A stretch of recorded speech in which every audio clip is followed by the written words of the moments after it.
Cabinet విస్తరణ PCC ఎంపికపై అధిష్టానం పెద్దలతో మాట్లాడామని తెలంగాణ డిప్యూటీ సీఎం మల్లు భట్టి విక్రమార్క అన్నారు. త్వరలోనే విస్తరణ ఉంటుందని చెప్పారు.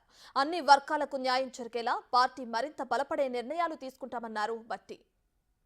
పార్లమెంట్ ఎన్నికలైన తర్వాత సరే రాష్ట్రానికి సంబంధించినటువంటి మంత్రిమండలి కూర్పు సంబంధించి కానీ లేకపోతే ఆర్గనైజేషన్ మ్యాటర్స్ సంబంధించి రాష్ట్ర పీసీసీ సంబంధించి కానీ పార్లమెంట్ ఎన్నికలకు సంబంధించి కానీ వీటన్నిటిపైన లోతుగా చర్చించాల్సిన అవసరం ఉందని, దానికి సంబంధించిన కూర్పును కూడా చేసుకోవాల్సిన అవసరం ఉందని వారి దృష్టికి తీసుకురావడం జరిగింది.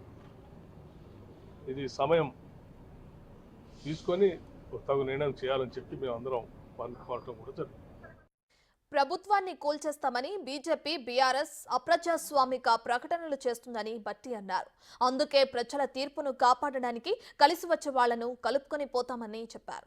ఇక పార్టీలో చేరికలపై కూడా అధిష్టానంతో చర్చించామని తెలిపారు భట్టి.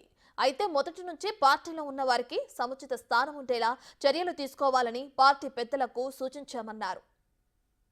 ఈరోజు రాష్ట్రంలో మనం చూస్తూ ఉన్నాం, ఓ పక్కన భారతీయ జనతా పార్టీ కానీ ఇంకో పక్కన బీఆర్ఎస్ పార్టీకి సంబంధించిన నాయకత్వం కానీ రాష్ట్రంలో ఉన్న కాంగ్రెస్ పార్టీ పైన కుట్రలు కుతంత్రాలు చేస్తూ అనేక రకాల ప్రకటనలు చేస్తూ కూలుస్తామని ఓ పక్కన ప్రకటనలు చేసి కాంగ్రెస్ పార్టీ ప్రజలు ఎన్నుకున్నటువంటి ప్రభుత్వాన్ని పైన కుట్రలు చేస్తున్నటువంటి సందర్భంలో ప్రజాస్వామ్యాన్ని ప్రజలు ఇచ్చిన తీర్పును నిలబెట్టడం కోసం అక్కడక్కడ ఆయా పార్టీల నుంచి కాంగ్రెస్ పార్టీలో చేరుతున్నటువంటి శాసనసభ్యులు చేరికలు జరుగుతున్నటువంటి ప్రాంతంలో అనాదిగా కాంగ్రెస్ పార్టీ కోసం పనిచేసిన సీనియర్ నాయకుల్ని లేకపోతే వారి సేవల్ని కూడా ఎలా అయితే చేరినటువంటి శాసనసభ్యులకి తగు రీతిన సముచితమైన స్థానం గౌరవం ఇస్తూనే గతంలో కాంగ్రెస్ పార్టీ కోసం అనేక సంవత్సరాలుగా ఆ ప్రాంతంలో పనిచేసి ఉన్నటువంటి పోటీ చేసిన అభ్యర్థులు కానీ పనిచేస్తున్న సీనియర్ నాయకులు కూడా పార్టీ సముచితమైనటువంటి గౌరవం ఇచ్చి వారిని కూడా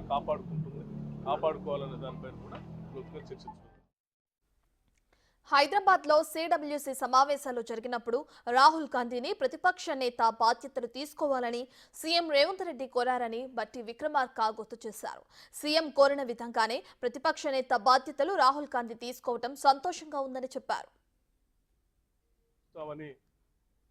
గతంలో జరిగినటువంటి సిడబ్ల్యూసీ సమావేశంలో రాష్ట్రం తరఫు నుంచి పాల్గొన్నటువంటి రాష్ట్ర ముఖ్యమంత్రి రేవంత్ రెడ్డి గారు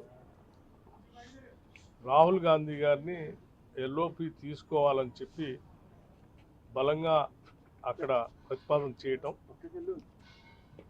దాన్ని పరిగణలో తీసుకొని